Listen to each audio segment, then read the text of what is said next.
അയ്യോ, എന്റെ കാളി മന്ത്രം പിഴച്ചല്ലോ. ഇനി എന്തൊക്കെയാ ഇവിടെ നടക്കാൻ പോകുന്നത്? ആ ഗ്രാമത്തിലെ മുഴുവൻ ജനങ്ങളോടായി ആ മന്ത്രവാദി ഒരു കൊടും പാപം ചെയ്തു. കാവിനകത്തെ കാളി വിഗ്രഹത്തിന് താഴെയുള്ള ചിത്രപ്പെട്ടിയിൽ പശുമുഖന്റെ ആത്മാവിനെ ആവാഹിച്ച് പശുമുഖന്റെ കഴുത്തിലുണ്ടായിരുന്ന കറുത്ത ചിലമ്പിൽ ആവാഹിച്ച് ആ ചിത്രപ്പെട്ടിക്കുള്ളിൽ അടച്ചു വെച്ചു. അതിനുശേഷം ഗ്രാമത്തിലുള്ളവരോട് ആ മന്ത്രവാദി ഒരു ഉപദേശവും നൽകി. ഇനി ഒരിക്കലും ആരും തന്നെ ആ കാളി വിഗ്രഹത്തിനടുത്തേക്കോ അല്ലെങ്കിൽ ആ കാവിനുള്ളിലേക്കോ പോവാൻ പാടില്ല എന്ന് പറഞ്ഞു.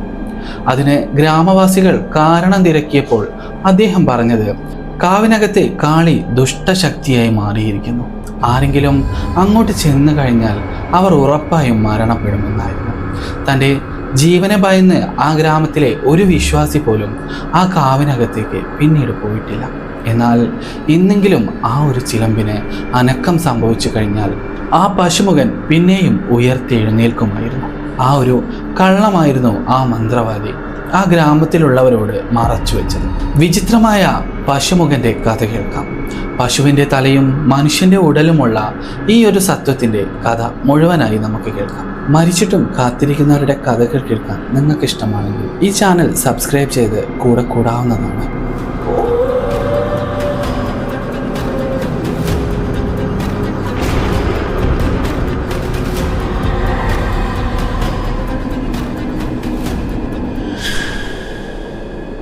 ഇത് വളരെ വർഷങ്ങൾക്ക് മുമ്പ് ആ ഗ്രാമത്തിൽ നടന്ന ഒരു കഥയാണ്. ഒരു മുത്തശ്ശി കഥ പോലെ നിങ്ങൾക്ക് ഈ കഥ എടുക്കാം, അല്ലെങ്കിൽ ഒരു അർബൻ ലെജൻഡ് സ്റ്റോറി പോലെ നിങ്ങൾക്കിത് കാണാം. എന്നാൽ ഇതിൽ ചില സത്യമായ കാര്യങ്ങളുണ്ട്. ഒരിക്കൽ ഒരു അമാവാസിയുള്ള ദിവസം, കൊടും ദുഷ്ടതകൾ നിറഞ്ഞ ഒരു ദിവസമായിരുന്നു അന്ന്. ചില അമാവാസി നാളുകളിൽ ദൈവങ്ങൾക്ക് ചില പ്രത്യേക പൂജകളൊക്കെ ചെയ്യാറുണ്ട്. എന്നാൽ ദൈവങ്ങൾക്ക് മാത്രമല്ല പൂജകൾ ചെയ്തിരുന്നത്. അന്നത്തെ ചില മഹർഷിമാരും അതുപോലെ അന്നത്തെ ചില സന്യാസിമാരും അവരുടെ കാര്യസാധ്യങ്ങൾക്ക് വേണ്ടി അവർ ദുർമൂർത്തികളെ കൂടി ആരാധിക്കുമായിരുന്നു. അങ്ങനെ ആരാധിക്കുന്നതിനിടയിലായിരുന്നു ഒരു ദുർമൂർത്തി ആ മന്ത്രവാദിക്ക് മുന്നിൽ പ്രത്യക്ഷപ്പെട്ടത്. എന്നാൽ അദ്ദേഹം ഉദ്ദേശിച്ച ആ ഒരു മൂർത്തിയായിരുന്നില്ല അദ്ദേഹത്തിന് മുന്നിലേക്ക് വന്നത്. എവിടെയോ പിഴച്ച തൻ്റെ മന്ത്രങ്ങൾക്ക് ഫലമായി തനിക്ക് മുന്നിൽ പ്രത്യക്ഷപ്പെട്ടത് പശുമുഖമുള്ള ഒരു ഭീകരസത്വമായിരുന്നു. അസുരഗുണത്തിൽ പെടുത്താൻ പറ്റുന്ന ഒരു ഭീകരസത്വം. എന്നാൽ ഈ പശുമുഖന്റെ സ്വഭാവം എന്നത് വളരെ വിചിത്രവും വളരെ മോശവുമായിരുന്നു. ആ ഒരു രൂപം ആരുടെ മുന്നിലാണോ പ്രത്യക്ഷപ്പെടുന്നത്, അതിൻ്റെ മുന്നിൽ നിൽക്കുന്ന ആ ആദ്യത്തെ ജീവനെ അത് ഭക്ഷിച്ചതിന് ശേഷം മാത്രമേ പിന്നീട് എന്തെങ്കിലും കാര്യങ്ങൾ അത് ആർക്കും ചെയ്തു കൊടുക്കുമായിരുന്നു. എന്നാൽ ഈ ദുർമന്ത്രവാദത്തിലൂടെ വിളിച്ചു വരുത്തിയ ഈ ഒരു സത്വം പിന്നീട് ആ മന്ത്രവാദിക്ക് തന്നെ ഒരു വലിയ വിനയായി വന്നു. തനിക്ക് മുന്നിൽ പ്രത്യക്ഷപ്പെട്ട പശുമുഖൻ ആദ്യമായി ചോദിച്ചത്, ഞാൻ നിന്നെ ഭക്ഷിച്ചതിന് ശേഷം നിനക്ക് എന്താണ് ചെയ്തു തരേണ്ടത് എന്ന്. അതിന് ആ മന്ത്രവാദി പറഞ്ഞു, നീ എന്നെ ഭക്ഷിച്ചതിന് ശേഷം നീ എനിക്ക് എന്തെങ്കിലും ചെയ്തു തന്നിട്ട് എന്തെങ്കിലും കാര്യമുണ്ടോ? അങ്ങനെ അദ്ദേഹം ഒരുക്കിയ ഒരു വലിയ ചതിയിലൂടെ ഈ പശുമുഖനെ കീഴ്പ്പെടുത്തി അങ്ങനെയാണ് ആ ഒരു കാവിലേക്ക് അതിനെ തളച്ചിടുന്നത്. എന്നാൽ പശുമുഖന് ഏറെ പ്രിയപ്പെട്ടതായിരുന്നു ചെറിയ കുട്ടികളുടെ രക്തം. ചെറിയ കുഞ്ഞുങ്ങളുടെ രക്തം ആ ഒരു പശുമുഖന് അമരത്വം നൽകുമെന്നായിരുന്നു അത് വിശ്വസിച്ചു പോന്നിരുന്നത്. അതുകൊണ്ട് തന്നെ ഇത് എപ്പോഴെങ്കിലും പുനർജനിച്ചു കഴിഞ്ഞാൽ ആ ഒരു ഗ്രാമത്തിൽ പിന്നീട് ഒരു ജീവൻ പോലും ബാക്കിയാവില്ല എന്ന് തന്നെയായിരുന്നു ആ മഹർഷി കരുതിയിരുന്നത്. അങ്ങനെ വീണ്ടും അതിസാഹസികത നിറഞ്ഞ ചില മന്ത്രങ്ങളിലൂടെയും അതുപോലെ ചില തന്ത്രങ്ങളിലൂടെയും ഒരിക്കൽ കൂടി ആ ഒരു പശുമുഖമുള്ള സത്വത്തിൻ്റെ ആത്മാവിനെ ആ മന്ത്രവാദി അവിടെ ആവാഹിച്ചു തളച്ചു.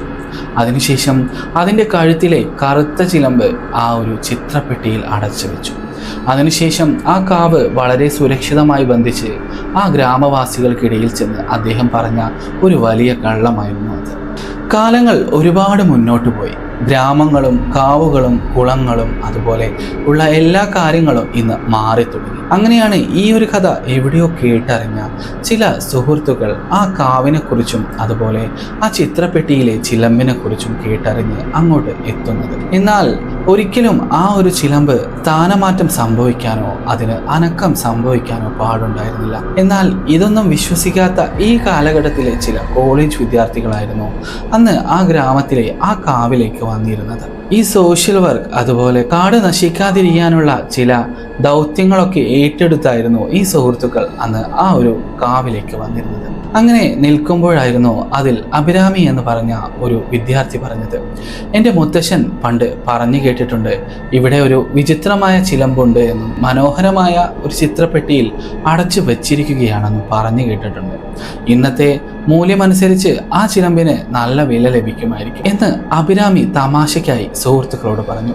എന്നാൽ സുഹൃത്തുക്കളിൽ പലരും അത് കാര്യമാക്കിയെടുത്തില്ല. എന്നാൽ ചിലരത് കാര്യമാക്കിയെടുത്തു. അഭിരാമിയോട് പറഞ്ഞു, നീ ഞങ്ങളെ സഹായിക്കാമെങ്കിൽ നമുക്ക് ആ ചിത്രപ്പെട്ടി കണ്ടെത്തി അതിനകത്ത് ചിലമ്പെടുക്കാമെന്ന് പറഞ്ഞു.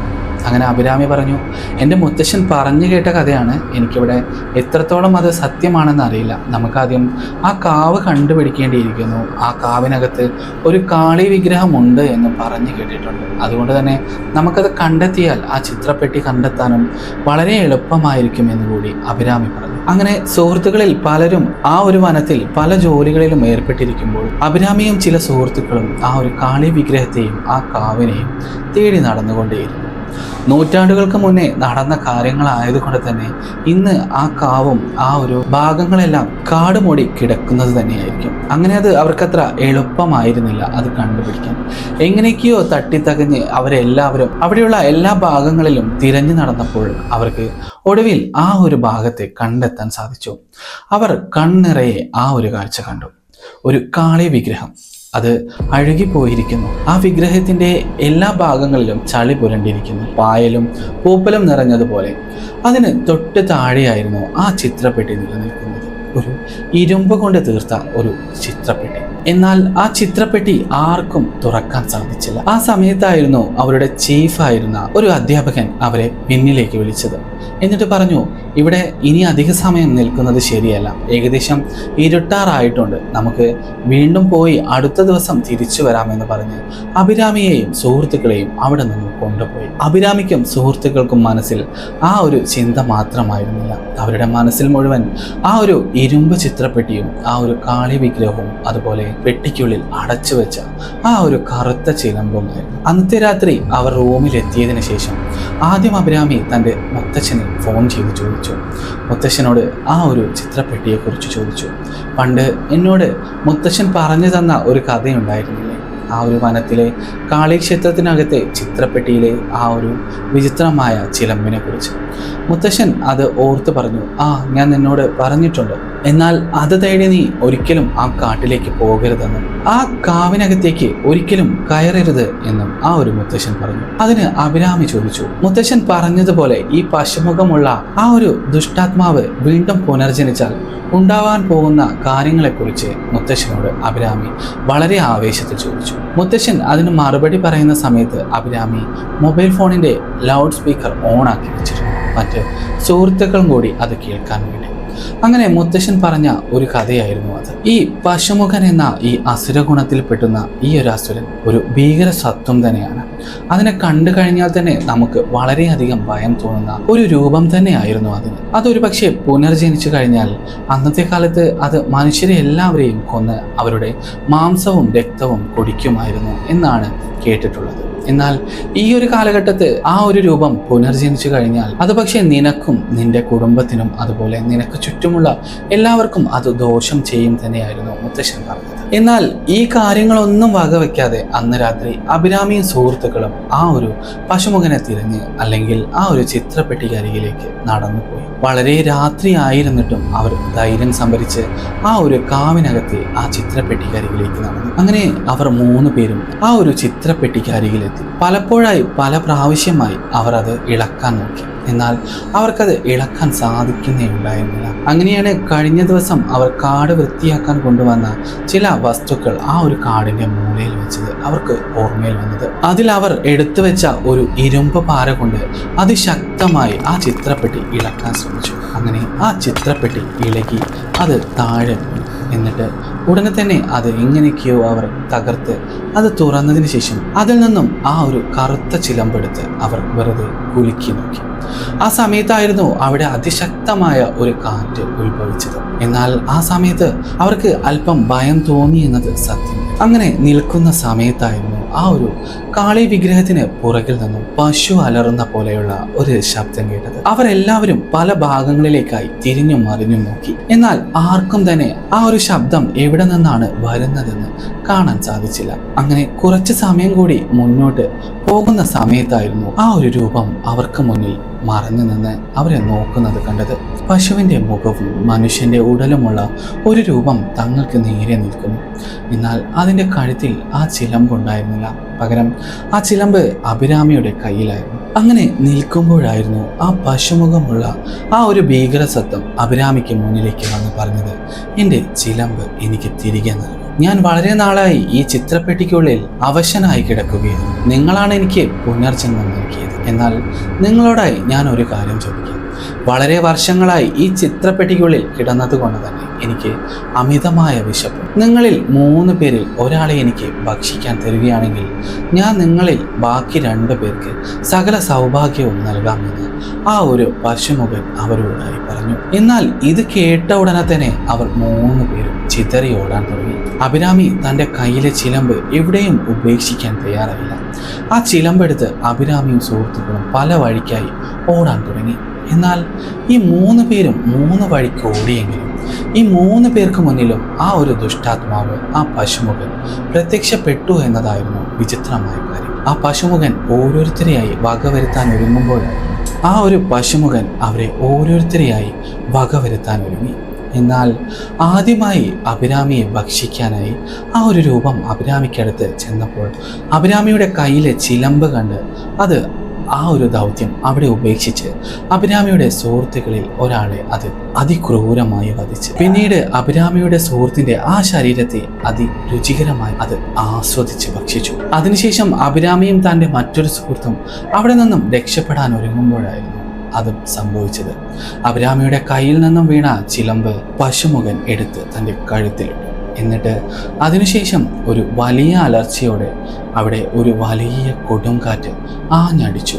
അടുത്ത ദിവസം ഈ 3 പേരെ കാണാതെ തിരഞ്ഞിറങ്ങിയ അവരുടെ സുഹൃത്തുക്കളും അധ്യാപകരും കണ്ടത് ചേതനയേറ്റ് കിടക്കുന്ന അഭിരാമിയും അഭിരാമിയുടെ മറ്റൊരു അങ്ങനെ അവിടെ മൊത്തം തിരയുമ്പോഴായിരുന്നു ആ കാളി വിഗ്രഹത്തിന് താഴെയായി തൻ്റെ സുഹൃത്തുക്കളിൽ ഒരാൾ അതിദാരുണമായി വിചിത്രമായ രീതിയിൽ കൊല ചെയ്ത് കിടക്കുന്നത് കണ്ടത്. അതിൻ്റെ ഓരോ ശരീരഭാഗങ്ങളും വ്യത്യസ്തമായിരുന്നു, വേർപെട്ട് കിടക്കുന്ന അവസ്ഥയിലായിരുന്നു. ഇത് കണ്ട ഉടനെ തന്നെ എല്ലാവർക്കും വളരെ പേടി തോന്നി. പിന്നീട് അങ്ങോട്ട് പോലീസ് എത്തുകയും അതുപോലെ അവിടെ ചില ഇൻവെസ്റ്റിഗേഷൻ സംഭവങ്ങളെല്ലാം നടക്കുകയും ചെയ്തു. എന്നാൽ ഗ്രാമത്തിലെ ചില വിശ്വാസികൾ അന്ന് പറഞ്ഞു, ഇവിടെ ഉണ്ടായിരുന്ന ചിത്രപ്പെട്ടി ആരോ തകർത്തിരിക്കുന്നു, അതിനകത്തെ ദുഷ്ടാത്മാവ് ഇവിടെ നിന്നും സ്വതന്ത്രനായിരിക്കുന്നു എന്ന്. എന്നാൽ ഈ ഒരു കാലഘട്ടത്തിൽ ആ ഒരു സത്വം സ്വതന്ത്രനായതിനു ശേഷം ഇവിടെ എന്ത് ചെയ്യും എന്നുള്ളത് വളരെ പേടിപ്പെടുത്തുന്ന ഒന്നായിരുന്നു.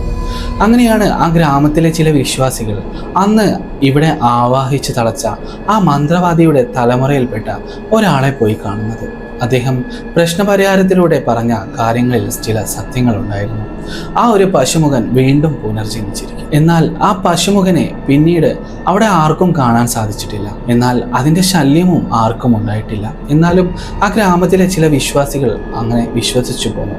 തൻ്റെ കുഞ്ഞുങ്ങളെ അവർ അർദ്ധരാത്രിയിലോ അല്ലെങ്കിൽ സന്ധ്യ കഴിഞ്ഞോ അവർ പുറത്തേക്ക് ഇറക്കാതെ ശ്രദ്ധിച്ചു. കാരണം ആ പശുമുഖന് ഏറ്റവും പ്രിയപ്പെട്ടതായിരുന്നു കുഞ്ഞുങ്ങളുടെ രക്തം. അങ്ങനെ ഇന്നും ആ ഒരു ഗ്രാമവിശ്വാസികൾ അവിടെ നിന്ന് മോചനം കിട്ടിയ പശുമുഖൻ എപ്പോഴെങ്കിലും ഈ ഒരു ഗ്രാമത്തിലേക്ക് ഇനിയും തിരിച്ചു വരുമെന്ന ഒരു വിശ്വാസത്തോടെ അവർ ഇന്നും ആ ഗ്രാമത്തിൽ ജീവിക്കുന്നു. ഇത്തരത്തിലുള്ള കഥകൾ കേൾക്കാൻ നിങ്ങൾക്ക് ഇഷ്ടമാണെങ്കിൽ നിങ്ങൾക്ക് ഈ ചാനൽ സബ്സ്ക്രൈബ് ചെയ്ത് എൻ്റെ കൂടെ കൂടാവുന്നതാണ്.